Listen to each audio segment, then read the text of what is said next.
Gak apa-apa, gak apa-apa. Jadi gini ya, saudaraku, dalam kita belajar ilmu, gak harus kita bernarasi.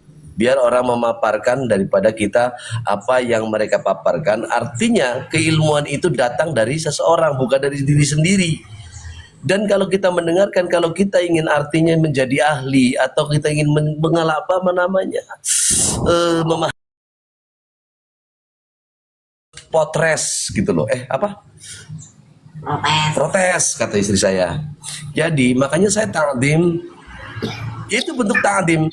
Bagaimana kita akan menjadi orang yang dewasa, bagaimana kita akan menjadi orang yang sedikit mengerti kalau kita ada banyak protes. Akhirnya yang ada di begini ya saudaraku, maaf.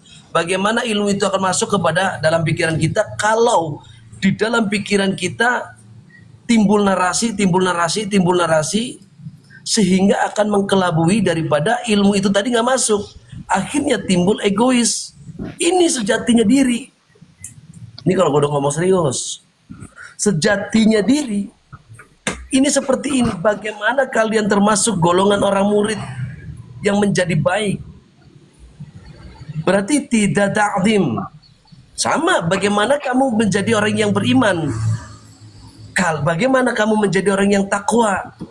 Kalau tidak mengimani daripada apa yang diceritakan dari para ulama, para kiai atau kita mempelajari daripada buku-buku dan kitab-kitabnya yang sudah disediakan untuk kita. Ini peluang. Di masjid ini ternyata nggak semua serta-merta orang itu nggak berpengalaman. Maka saya tuntut kepada kalian, pada jenengan-jenengan, saya tuntut ya. Arti tuntut di sini karena saya mengenal jenengan. Aneh mengenal NTT semuanya. Jadi jangan pernah minta dihargai, tapi bagaimana kita menghargai orang lain dulu. Baru kita akan masuk ke ranah keilmuan. Makomnya masing-masing. Kayak Abah Al-Haddad, kayak Asyakron, kayak Wongkut. Ya, yang saya kenal ini orang awam kayak Sunggokong ini Hakim ini. Saya kenal lama, cuman ini akun yang barunya. Saya tak paham betul mereka cara menyampaikannya. Kalian NTT Pade nih dengan aneh juga tahu banget ya kan, nadanya tinggi orangnya, tapi kalau lagi humoris. Arianam juga saya berteman, saya alhamdulillah beliau tuh DM saya walaupun seumuran kita dengan Arianam. Mohon maaf, mari bagaimana kita mengkaji. Nah ini kita mengkaji, bukan ngaji, beda nih. Ntar ngaji lagi dibilang, ini mengkaji, teliti. Oh begini ya arahnya ke sini, agar supaya kita lebih paham. Ternyata room ini kenapa ya ada mute, ada on cam, agar supaya paham. Dikala manakala ada yang berbicara kita mute. Oh ya udah kita memahami dulu. Kalau sudah selesai pasti dia berhenti, nggak mungkin terocos terus di room. Gitu loh. Sekalipun room sendiri nggak bisa dia terocos terus. Kenapa? Orang dikasih waktu. Kalau dia terocos sendiri, orang akan pergi. Udah ilmunya nggak ada, keilmuan yang ilmiahnya nggak ada. Pasti seperti itu. Makanya saya nggak berani buka mute. Saya santai dulu. Oh begini ya. Alhamdulillah, barokallah. Ini yang namanya barokah.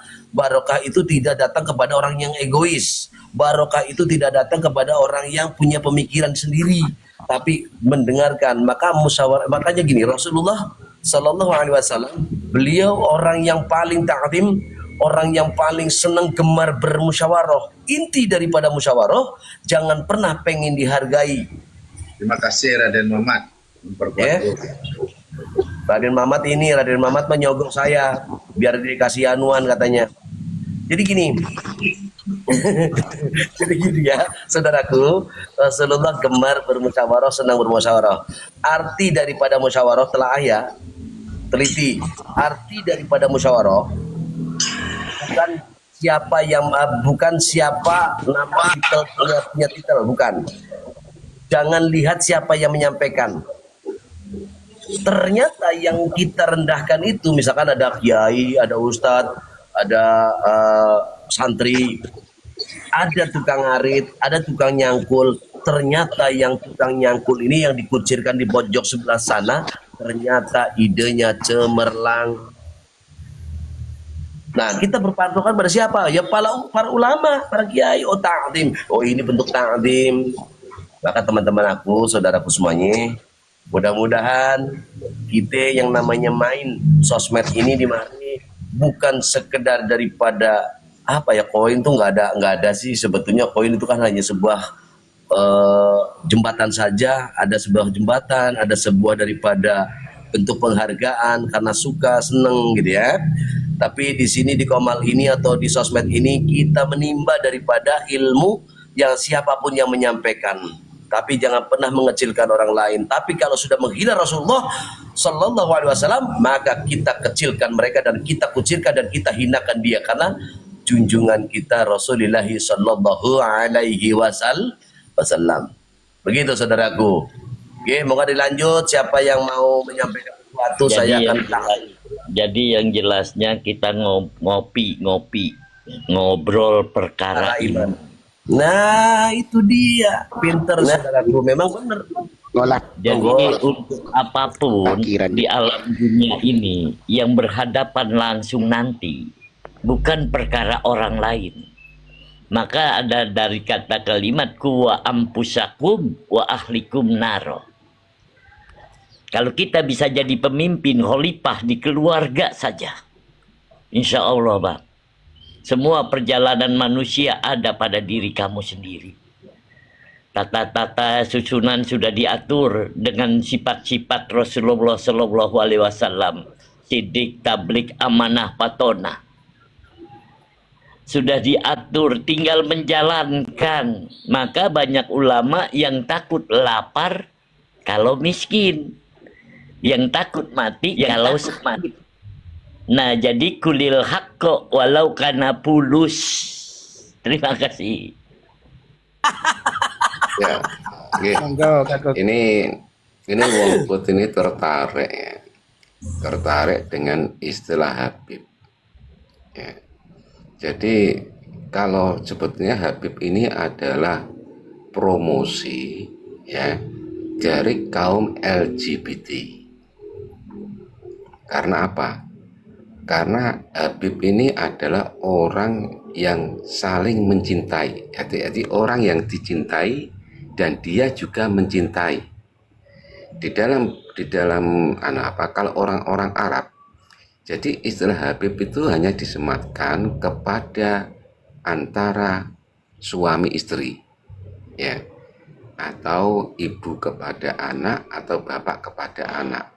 Tetapi ya, jika kata Habib, ya, misalnya ini Kang Paku Bumi ya, memanggil Komandan Gempur dengan ya Habibana. Nah ini berarti Kang Paku Bumi ini LGBT ini, homo bahasanya. Karena apa? Saling mencintai sesama lelaki itu. Nah, adapun istilah-istilah yang ada di hadis atau di Al-Quran itu Habibullah, jadi kekasihnya Allah. Jadi orang yang sangat dicintai oleh Allah itulah Rasulullah Muhammad Shallallahu Alaihi Wasallam.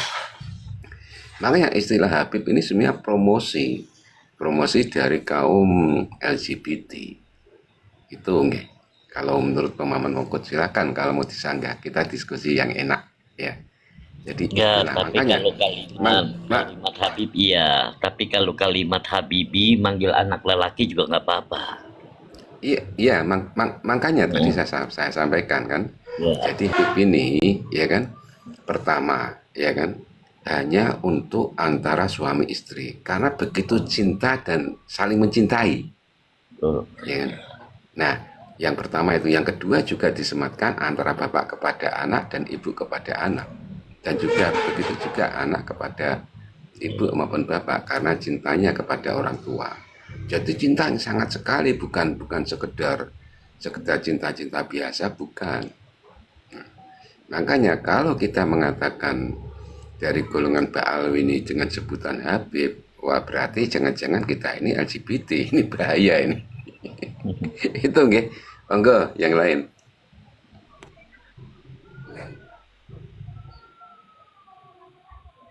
Jadi jamaah bergulir dengan kemajuan ini Bang. Banyak yang mengatakan kalimat-kalimat ulama, padahal mereka sendiri yang mengotorkan kalimat ulama. Ulama ustadz adalah warasatun ambiya, pewaris para nabi. Tapi kalah dengan uang, Bang. Dengan kedudukan, dengan pangkat, entah sebagai MUI, entah sebagai macam-macam lah. Padahal ketauhidan manusia kalau memegang dalam gelar ulama ini tidak akan pernah takut miskin, tidak akan pernah takut sakit. Karena kematian itu bukan dari dasar sakit, Bang. Sudah ketentuan Allah hari ini selesai. Jadi nggak ada tuh ketentuan Allah berdasarkan sakit syariat itu cuman. Oh dia lambung, oh dia ini. Bukan itu dasar kematian itu. Sudah ajal ketentuan Allah sekian. Udah habis kontraknya, cek bahasa kasar di dunia. Jadi maka kalau orang yang berkatakan tauhid dengan lambang membela-bela orang yang salah, itu saya bilang jadi ulamanya nyaru dia, Bang. Nyaru sambil nyambi. Yang disebut kulil haqqo walau kana muron, seharusnya berani berkata pahit mereka itu. Waalaikumsalam. Masya Allah.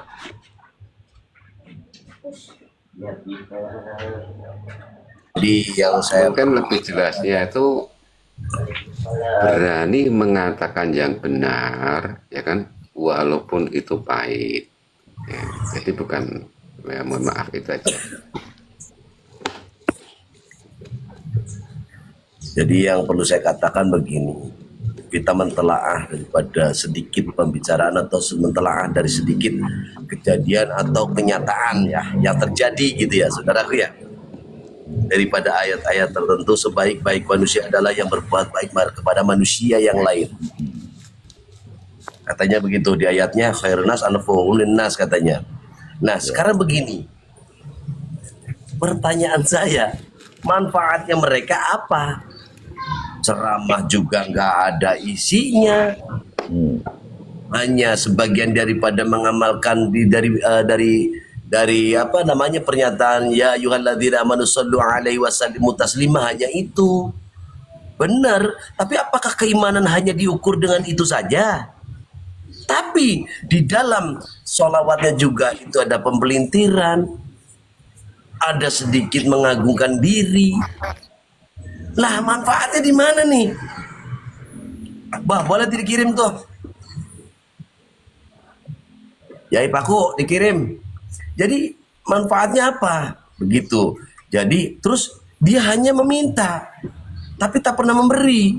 Memberi pun kemarin di shooting, di apa, di publik, dipublikasikan oleh mereka itu saat mereka dalam keadaan terdesak. Kan begitu. Nah, maka daripada ayat itu kita berpegang teguh daripada apa namanya ijma ulama menyampaikan kepada kita, maka insya Allah ini yang menjadi kebenaran, tapi bukan merasa benar, ya, menjadi kebenaran tapi bukan merasa benar, karena sesungguhnya kebenaran punya Allah toh. Kita hanya menurut Sadaqallahul azim, maha benar Allah dengan segala firman. Jelas. Jadi gini ya Bang ya, ini maaf ya Bang, maaf sebentar Bongkut ya. Dulu di zaman Fatimiyah, sekarang ini ada zaman nih Bang yang kita nggak tahu. Ialah zaman Illuminati yang berlambang iblis. Kita harus berhati-hati dengan itu. Nah, tercangkup juga nih kaum-kaum Ba'alawi masuk di golongan mereka mungkin.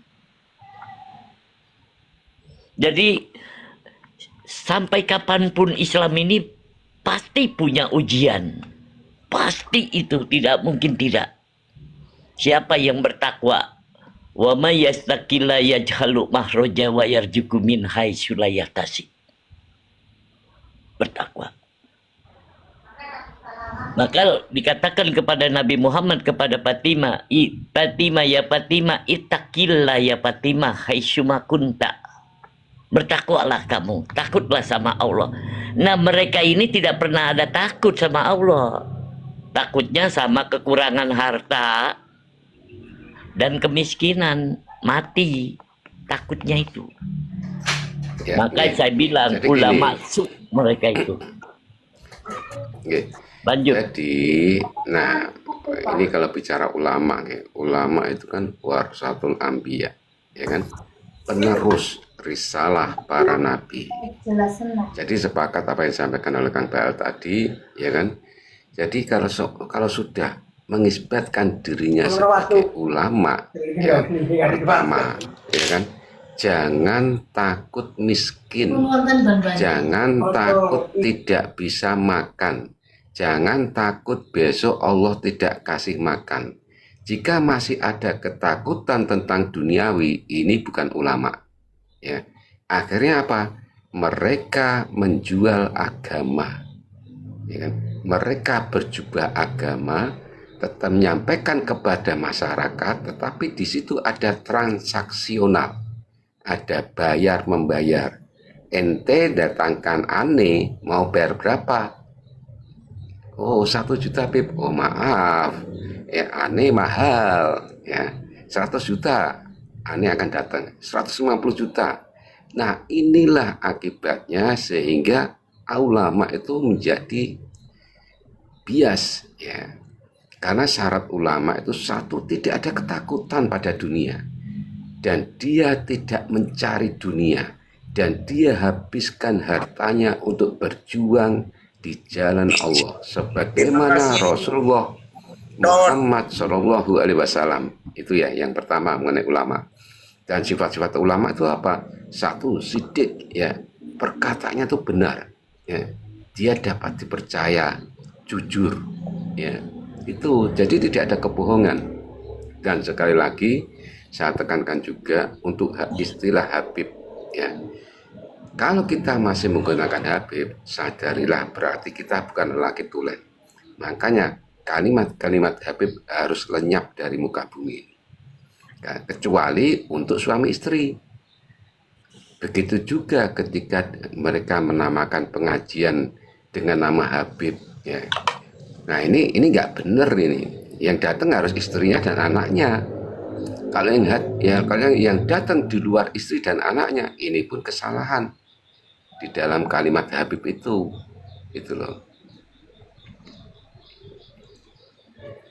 Sebabnya tidak sedikit yang ngadu dengan saya, Bang. Ustadz-ustadz yang memanggil mereka. Ada teman saya baru kemarin mengadu kepada saya. Saya mengundang si Anu, saya amplopin 3 juta, setelah selesai sampai di rumah di SMS. Saya biasa 5 juta dipanggil ke Bogor katanya. Ini kan sudah satu makna jual beli ayat Allah.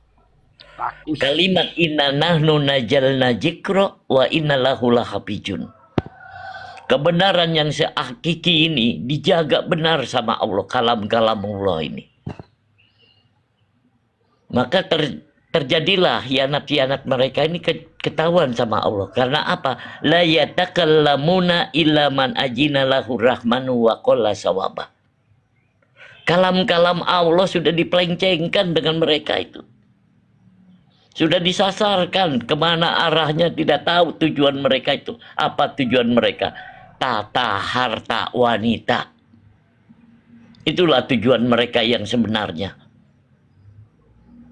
Kaum-kaum dobol ini semua memalsu-malsukan ayat agar mereka mendapat prelik di Indonesia ini. Bahkan mengakui Jawa pintu tarim, Indonesia milik Aulia Tarim. Apa kita mau diam selaku umatnya Nabi Muhammad SAW yang selalu dipintakan kepada Allah, ya Allah, berikanlah umatku qalbu salim, ya Allah. Dalam keadaan sakaratul maut, ya Allah, jangan kau cabut umatku seperti ini, ya Allah, yang aku rasakan. Bagaimana kurang Rasulullah menjaga umat, memohon kepada Allah Subhanahu wa Ta'ala. Sampai sakaratul mautnya pun tidak boleh dikasihkan kepada umatnya. Karena segitu sakit sakaratul maut. Jadi janganlah berdiam diri, wahai umat-umat Nabi Muhammad SAW. Lakukanlah kebenaran untuk kulil haqqo walau kana murad. Sedikit apapun ayatmu, sedikit apapun ilmumu, katakanlah yang hak, yaitu hak, yang batil batil. Terima kasih sahabatku. Assalamualaikum.